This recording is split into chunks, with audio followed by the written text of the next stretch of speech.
네, 안녕하세요. 행정법률 전문사무소 승무행정사입니다. 오늘은 1월 달에 했던 작년 거네요. 했던 건데, 이제 학폭위 의견서 제출해서 이제 피해 학생은 이제 저희 쪽은 해당 조치 없음, 그리고 가해 학생은 서면사가 나왔던 사례입니다. 뭐 요즘 학폭 하시는 보호자님들도 많이 아시겠지만, 맞학폭이 뭐 공식입니다. 근데 우리 아이만 혼자 뭐 학교 폭력 피해를 당했다고 해도 가해 학생 보호자님들도 우리 아이만 뭐 이렇게 억울하게 당할 수 없다. 그래서 많이 사소한 건을 트집 잡아서 학폭으로 신고를 하죠.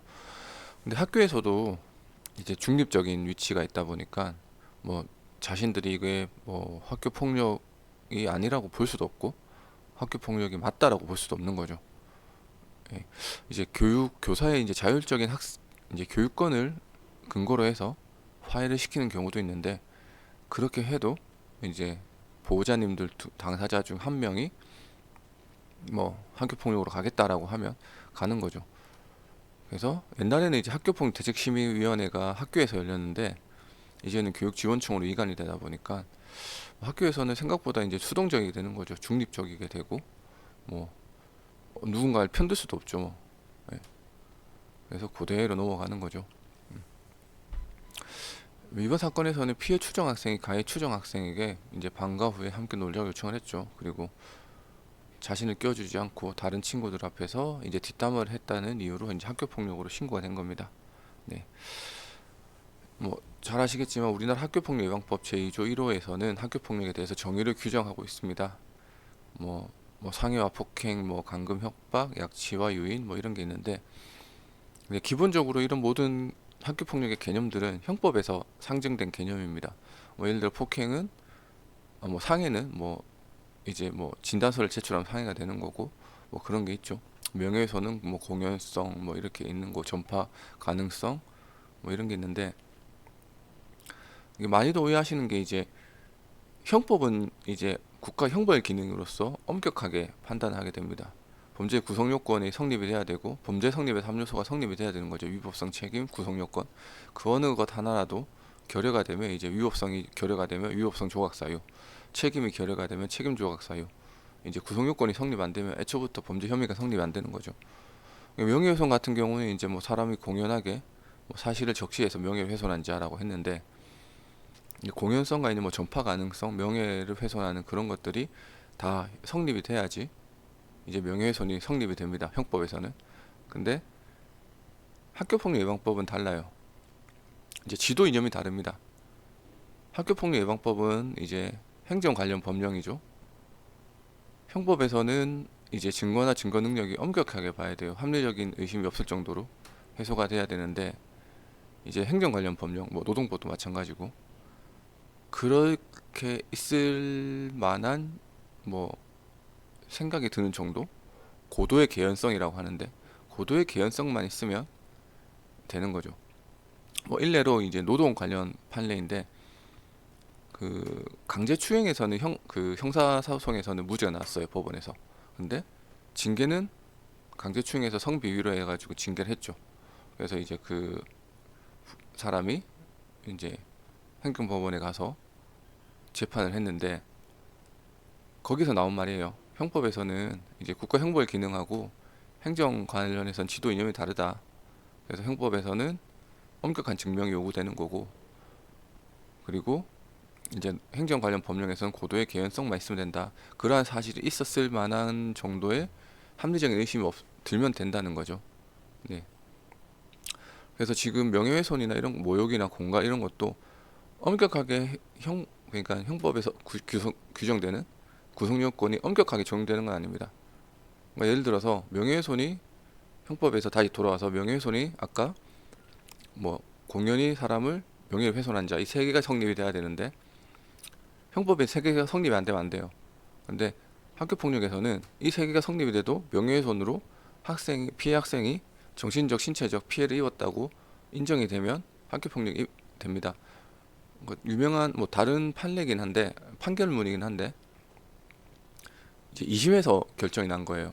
1심에서는 이제 두 명이서 이제 다른 애들한테 말하지 마, 뭐 뒷담화를 한 거예요. 근데 이제 그거를 이제 학교폭력 신고했죠. 1심에서는 학교폭력은 형법상 개념을 가져온 거라서 이게 성립되려면 형법에서 성립되는 구속 요건이 이제 충족이 돼야 된다라고 해서 무죄를 학교폭력 아님이 나왔는데 2심에서는 달라졌어요. 이게 학교폭력이 형법에서 가져온 개념은 맞다. 근데 형법에서처럼 엄격한 이제 요건을 요구하는 건 아니고 행정법 지도 원리상 고도의 개연성만 있으면 된다.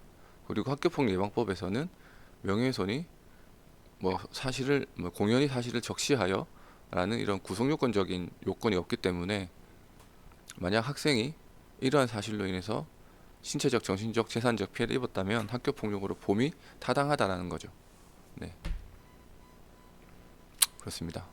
다릅니다. 그래서 네. 그래서 간혹가다 보호자님들께서 아 이거 형법에서는 고소하니까 성립이 됐는데 왜 학교폭력 예방법에서는 인정이 안 됩니까? 라고 물으시는데 지도 이념이 다르고 학교폭력 예방법 입법 목적과 취지 자체가 가해 학생의 보호, 피해 학생의 보호와 가해 학생의 선도와 교육의 목적이기 때문에 교육지원청장 교육장에 폭넓은 재량권이 인정이 됩니다. 이제 그걸 깨야죠. 네. 그렇습니다. 그래서 뭐 학생들이 학교 생활하는 중 발생하는 갈등이나 분쟁이 뭐 교육적인 측면에서 모두 나쁘다고 할 수 없습니다. 저희도 뭐 학교에서 뭐 일어나는 모든 것들을 다 학교폭력 예방법으로 의논할 수 없죠. 그래서 국민들의 권리가 부당하게 침해되지 않도록 주의해야 된다고 합니다. 네. 그래서 이제 이 사건에서도 보호자님 자녀는 다소 억울하게 학교폭력 신고를 당했죠. 네. 이렇게 찾아와가지고 이제 저희 승무행자 찾아와서 서면 의견서를 작성을 했고요.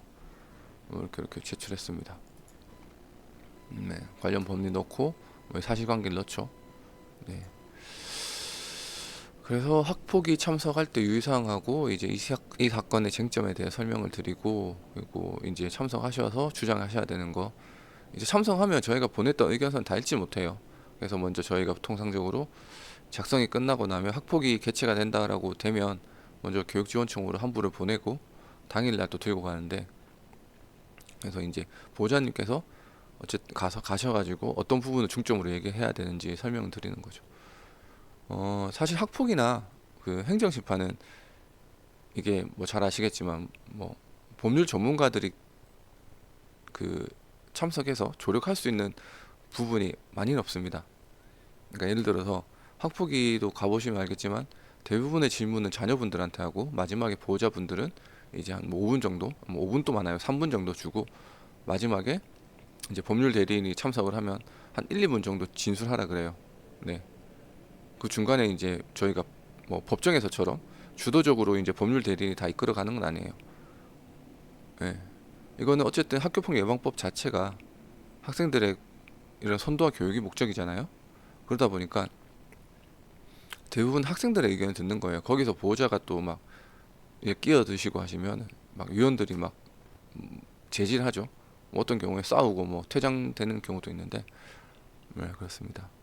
그래서 학폭위 단계에서 그리고 행정심판에서는 뭐 이렇게 뭐 여유가 되시고, 네, 그러시면은 뭐 변호인을 선임하셔도 크게 뭐 괜찮겠지만 뭐 그렇다고 굳이 뭐 소 잡는 카레 아니 뭐지 호미로 막을 거 가래로 막는 이건 아니고 뭐 그러니까 생각이 안 나네요. 뭐 잡는 칼에 뭐를 쓸 수가 없다고 하잖아요. 옛날 속담에. 그런 부분들 잘 생각하시면 될 것 같습니다. 아무튼 뭐 저도 뭐 자녀를 키우는 양육하는 보호자로서 뭐 제일 중요한 그겁니다. 우리 자녀들이 상처받지 않는 거죠. 그런 부분에서 저희가 도움이 될 수 있으면 좋겠습니다. 네, 감사합니다.